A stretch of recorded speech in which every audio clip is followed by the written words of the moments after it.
Assalamualaikum warahmatullahi wabarakatuh. Bertemu dengan saya Bakhtiar Rifai.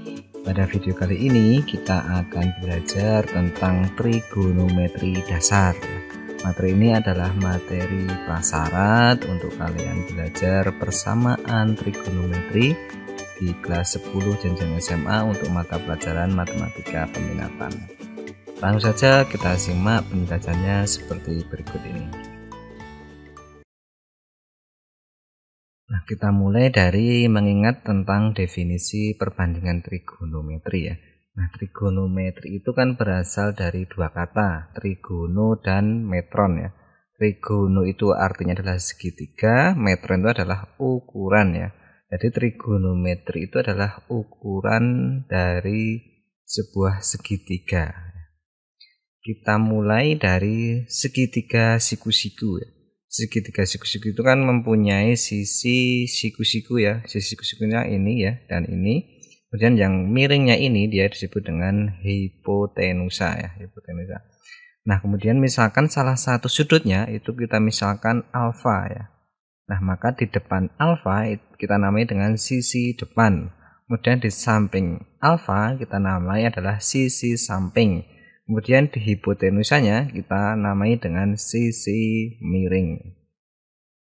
Nah, untuk mengetahui perbandingan trigonometri ini kita harus paham dulu ini ya, nama-nama dari sisi segitiga siku-siku ini. Selanjutnya adalah kita akan mencari perbandingan sinus, kosinus, dan tangen ya. Nah, untuk sinus ya, sinus itu adalah sisi depan dibagi dengan sisi miring ya. Ingat-ingat sisi depan dibagi dengan sisi miring. Atau bisa kita singkat dengan sin demi ya. Sin alfa sama dengan sisi depan dibagi sisi miring. Kemudian kosinus ya. Kosinus itu adalah sisi samping ya dibagi dengan sisi miring.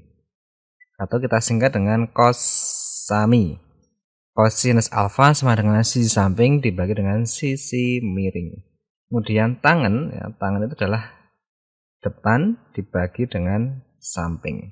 Tangen alfa sama dengan sisi depan dibagi sisi samping atau kita singkat dengan tandesa. Nah, ini adalah cara untuk mengingat tentang perbandingan trigonometri untuk sinus, kosinus, dan tangen. Sin demi, kosami, dan tandesa.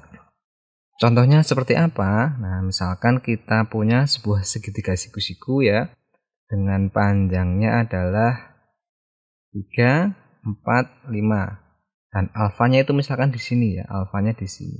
Maka sin alfa itu sama dengan sin demi depan dibagi miring, berarti 4/5. Misalkan cos alfa sama dengan cos samping per miring, berarti 3/5. Nah, itu cukup mudah ya, dasar-dasar dari trigonometri ini ya. Nah, selanjutnya adalah tentang identitas trigonometri.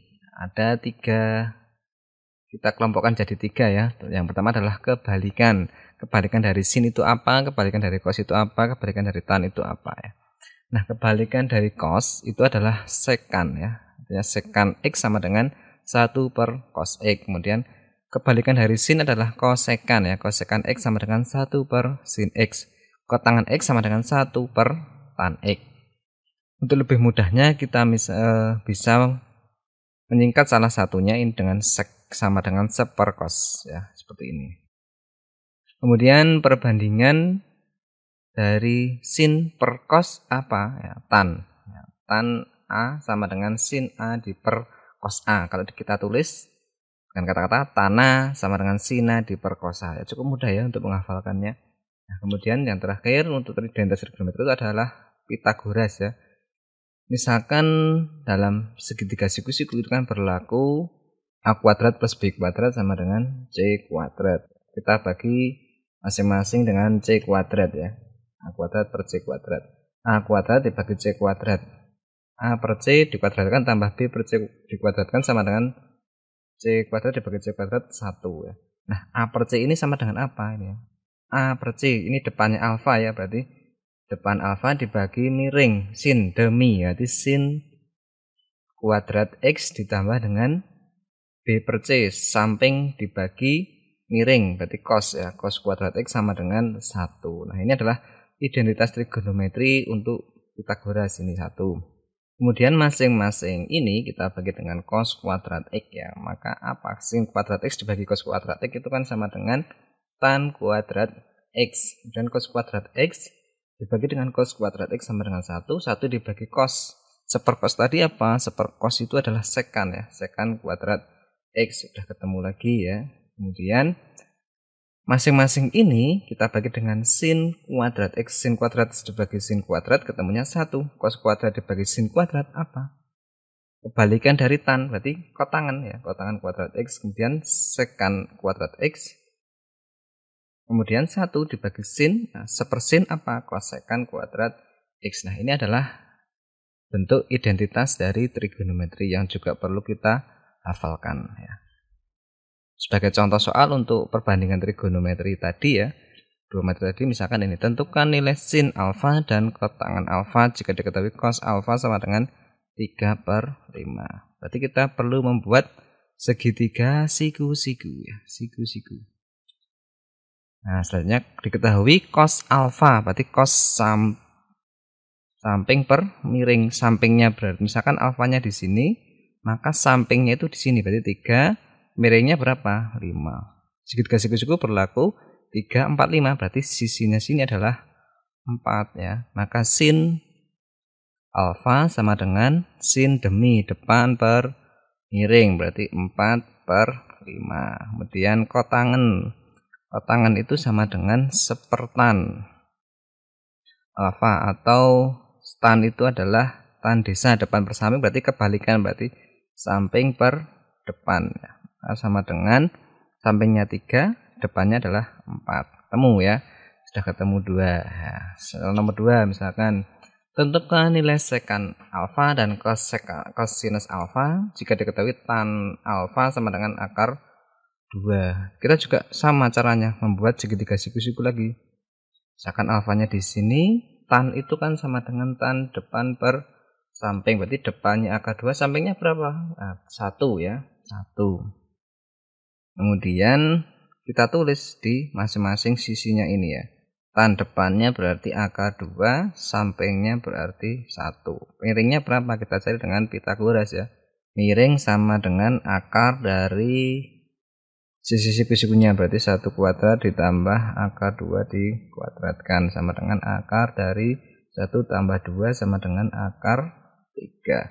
Maka miringnya sudah ketemu, akar 3. Berarti di sini adalah akar 3. Maka sekan ya, sekan itu kan kebalikannya dari cos ya, sepercos. Berarti cos itu samping per miring, maka sekan adalah miring per samping ya, sama dengan miringnya akar 3, sampingnya adalah 1 sama dengan akar 3. Kemudian sudah ketemu ya sekan alfa.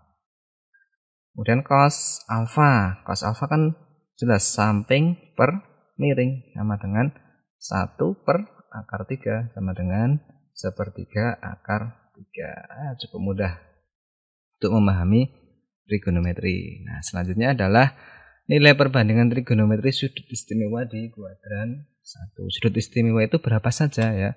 0, 30, 45, 60, dan 90 ya. Nah, nanti kita akan mencari nilai dari sin 0 berapa, sin 30 berapa, cos 0 berapa, cos 30 berapa, dan seterusnya ya.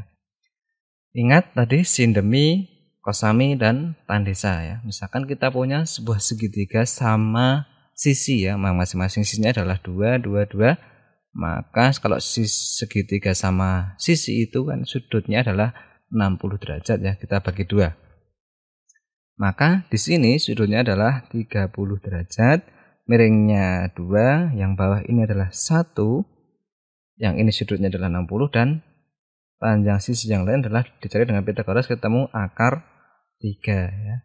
Nah, cukup mudah ya. Masih ingat tadi sin demi, berarti sin demi sin 0, berarti depannya 0 itu kan 0, miringnya itu adalah 1 ya. Maka ketemu sin theta, sin 0 sama dengan 0. Kemudian sin 30, sin 30 depannya 30, 1, miringnya 2, berarti 1/2. Kemudian kita tahu juga sin 60, depannya 60 adalah akar 3, miringnya 2, berarti setengah akar 3. Kalau 90, depannya 90 itu kan berarti 1 ya. Depannya 90 kan 1, miringnya juga 1 ya. Berarti ketemu di sini. Berapa? 1 ya. Ketemu 1. Ketemu 1. Kemudian cos 90, berarti kalau cos itu adalah kebalikan dari sin ini. Berarti di sini 1, di sini setengah akar 3, di sini setengah, di sini 0. Nah, kalau tan 0 itu berapa? Tan 0 itu kan tan desa ya, depannya itu 1, depannya 0, sampainya 1, berarti 0 ya. Kemudian tan 30, tan depan per samping, berarti 1/3 akar 3. Tan 60 berarti 60 tan desa akar 3. Dan 90 itu tidak ada ya, atau mendekati sehingga. Kemudian kalau 45 bagaimana? Kita punya persegi, kita bagi 2 ya. Masing-masing kan ketemu sudutnya 45, depannya 451, depannya 451, miringnya adalah akar 2. Sin 45 berarti sin demi depan per miring, depannya 1, miringnya akar 2, maka ketemu setengah akar 2. Di sini setengah akar 2. Kemudian tan 45 depan per samping berarti 1. Nah, sudah cukup jelas ya. Untuk nilai perbandingan trigonometri di kuadran 1, sudut-sudut istimewanya adalah 0, 30, 45, 60, 90. Dengan panjangnya dengan nilai perbandingannya adalah ini. Ini cukup mudah nanti untuk memahami ini ya. Nah, selanjutnya adalah nilai perbandingan trigonometri di berbagai kuadran ya. Misalkan dalam koordinat kartesius itu kita bagi 4 ya, kita bagi 4 yang masing-masing sudutnya adalah 0, 90, 90, 180, 180, 270, 270 sampai dengan 360 derajat. 0 sampai 90 kita misalkan namai dengan kuadran 1, dan 90 sampai 180 kuadran 2, kuadran 3, kuadran 4 ya.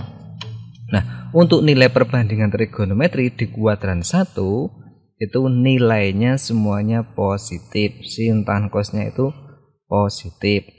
Kalau di kuadran 2 yang positif itu adalah sinusnya saja. Di kuadran 3 tangannya saja, di kuadran 4 kosinusnya saja. Nah, untuk menghafal ini ya, sin tan cos ya, atau dengan sebuah kalimat ya, semanis cinta tanpa kosmetika. Semua sinus tangan kosinus ya. Nah, prakteknya itu seperti apa atau prosesnya itu seperti apa ya? Yang pertama adalah kita periksa sudut dulu. Misalkan ditanyakan berapa nilai dari sin 150 derajat. Yang kedua, misalkan ditanyakan tangan 300 derajat ya. Berapa? Kita periksa sudut yang pertama, kemudian kita pilih acuannya ya. Apakah genap atau ganjil? Itu seperti apa? Nah, sin 150 itu dibuat sin 180 ya. Kita kalau misalkan pilih genap dikurangi alfa, berarti alfanya berarti 180 dikurangi berapa ketemu 150? Berarti 30 ya. Kalau tan 300 berarti tan 270 ditambah berapa? Ketemu 330 ya. Nah, kalau ini kita gunakan 180, kita menggunakan genap. Kalau kita gunakan 270 atau 50, kita menggunakan ganjil. Nah, kalau genap, fungsinya itu tetap ya. Artinya apa? Sinnya ini tetap di sini tetap sin ya. Tetap sin dari berapa? Nah, sin dari 30 ya. Karena kan kita pilih yang ini tidak perlu ditulis, berarti tinggal yang belakang. Kalau tan, kalau kita gunakan 270 atau 90, fungsinya itu berubah. Kalau sin jadi cos, kalau cos jadi sin, kalau tan jadi kotangan, berarti jadi kot ya, kotangan. kotangan dari 30. Nah, selanjutnya adalah terakhir kita cek kuadran dari 300 dan 150 itu di mana.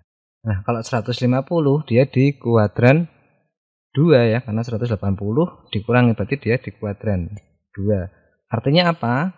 Ya, sinnya ini tetap nilainya adalah positif. Nah, berarti tidak perlu negatif. Berarti ketemu sin 30 ketemu setengah ya. Kalau tan 300 berarti tan di kuadran berapa? 300 itu kan di sini ya, di kuadran 4. Nah, berarti yang nilainya positif cuma cos, berarti tan ini nilainya adalah negatif cot tangen 30 ya. Nah, kita cari nilai dari cot tangen 30 tadi berapa ya. Nah, cot tangen 30 itu berapa? Kalau tan 30 itu kan sepertiga akar 3, berarti kalau cot tangen 30 adalah akar 3. Berarti min akar 3 ya. Cukup jelas, cukup mudah ini ya. Nah, ini nanti kita gunakan untuk kalian belajar tentang persamaan dari trigonometri ya. Tuh. Nah, selanjutnya adalah grafik fungsi trigonometri. Grafik sin ya seperti ini ya. Nah, dari bawah naik, turun-turun, terus naik lagi. Kalau cos itu dari atas turun, naik lagi ya. Kalau tangan ya bisa-bisa seperti ini. Nah, itu semua adalah materi yang perlu kalian pahami sebelum kalian belajar tentang persamaan trigonometri di kelas 11 ini. Nah, demikian untuk penjelasan tentang materi dasar dari trigonometri sebagai materi prasyarat untuk belajar persamaan trigonometri. Semoga kalian bisa memahami apa yang kami sampaikan. Terima kasih atas partisipasinya. Jika ada pertanyaan silahkan menghubungi saya di email saya ini, kemudian WA saya ini, atau kalian juga bisa belajar di web pribadi saya ini ya, maths.bakhtiarsama.my.id. Demikian saya akhiri, wassalamualaikum warahmatullahi wabarakatuh.